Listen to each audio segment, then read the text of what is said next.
Information is the very thing we human beings torture ourselves for just so we can gain more of it. It is the fire that has unveiled the intricacies hidden by the darkness. As such, it is of our nature to desire it, as it would be such a shame if we were to not understand everything. However, I have learned that there are certain things that are best left unknown. Ironic, considering my line of work and, most of all, the way in which I have chosen to live my life.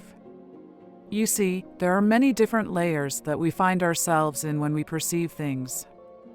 We can observe the first two layers from arguments done by two individuals. They can argue about the tiniest of things, but overall, they are two sides of the same coin. Within the first layer is where personal bias can be found and, thus, the most illogical way of perceiving the truth. On the other hand, the second could be mistaken for the former's opposite, as its intent is to be objective. Yet, due to their inability to accept their wrongs, they can never achieve true objectivity. The third layer is where those who observe the argument reside. This is where subjectivity starts to cease. They perceive and judge based on what has just transpired and which party from the argument makes the most sense, but, in spite of that, they are still not the most objective ones, for they might not know the full extent of the context. This is where the last layer comes in. It is the layer every judge should aspire to. This is the layer of true omniscience. Whether it's someone having an affair or the seemingly minuscule and insignificant way in which the wind was blowing, people from this layer take it all into account. As a private investigator, it was of the essence to remain in this layer. Every little detail was to be noted down and added to the solution of the case.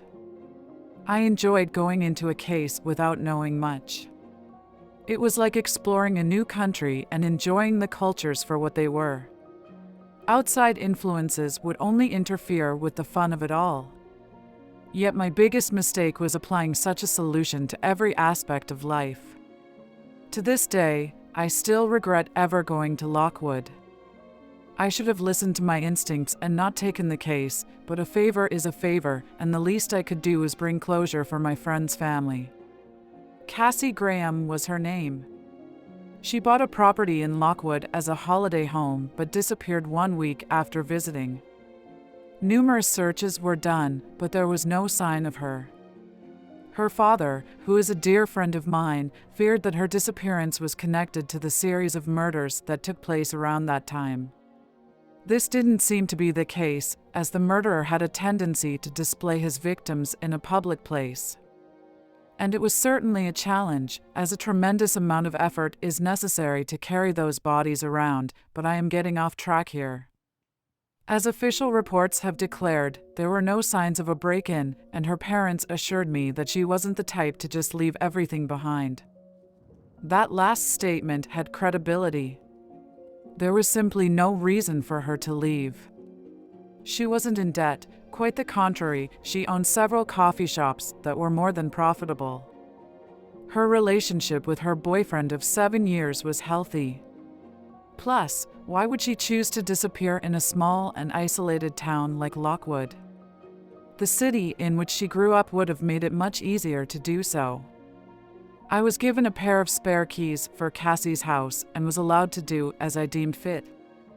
Inside, I was met with a humble but comfortable house.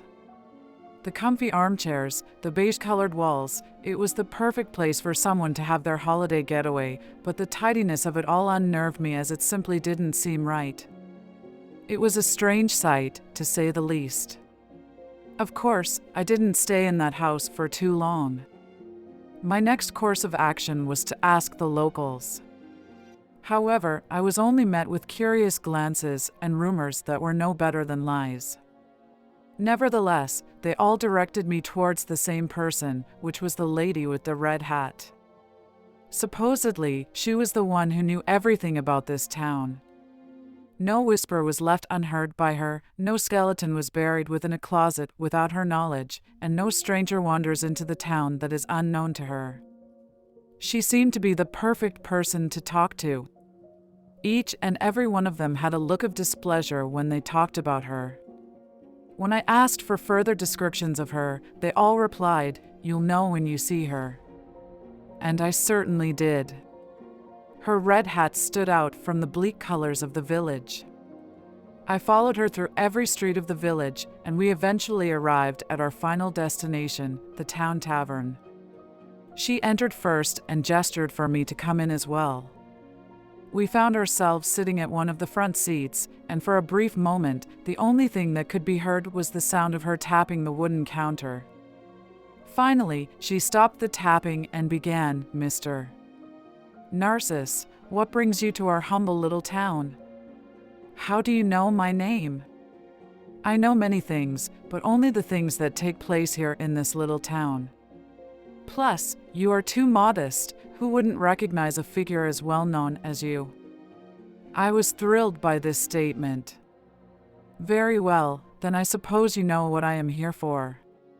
Cassie Graham, the one who disappeared a few months ago, the one who lives in that dusty house on the other side of the town, and the one who brought in a lot more visitors than any other attraction in this town."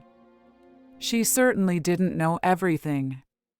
"Yes, your assumption is correct. What do you know about her disappearance?" "Oh, I don't know much about that, but I can assure you that no foul play was involved. Casey was a troubled soul, wasn't she? She was stressed out with her work, and she wasn't satisfied with her relationship. That is the reason she came here, isn't it? She wanted to get away from everything and perhaps enjoyed staying here more. Those were certainly good assumptions, but she perceived things only from the third layer and doesn't know the full story. And where do you suppose she might have left?" "I can't tell you that, detective. I wouldn't be respecting her privacy if I were to do that. My lips are sealed when it comes to such matters. Now, how about you buy me a drink?" I didn't buy her just one drink that night. In her drunken stupor, she told me everything. She told me about every rumor that surrounded the house in which Cassie lived.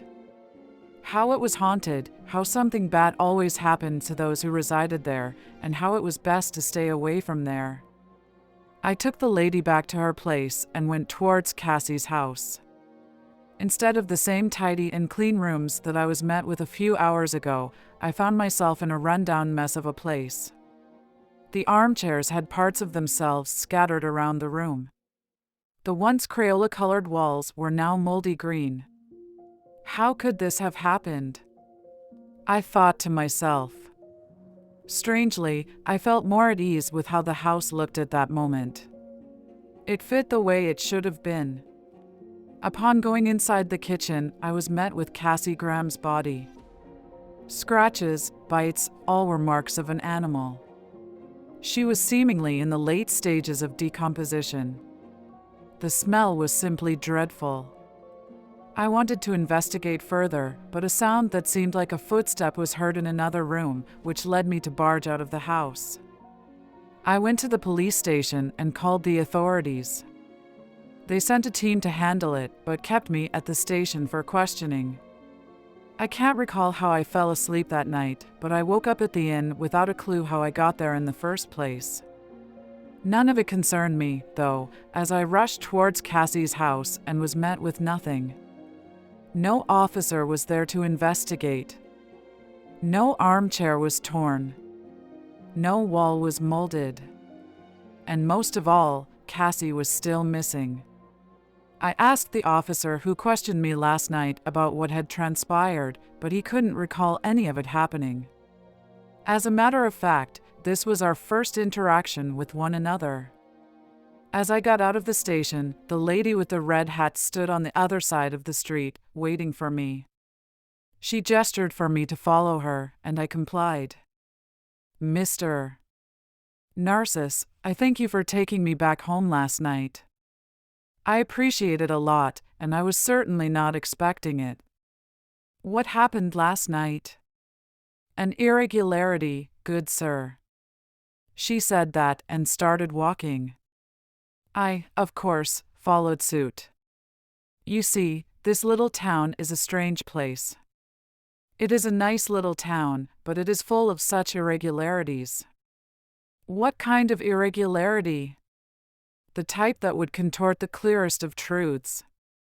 Would you stop being so vague, please?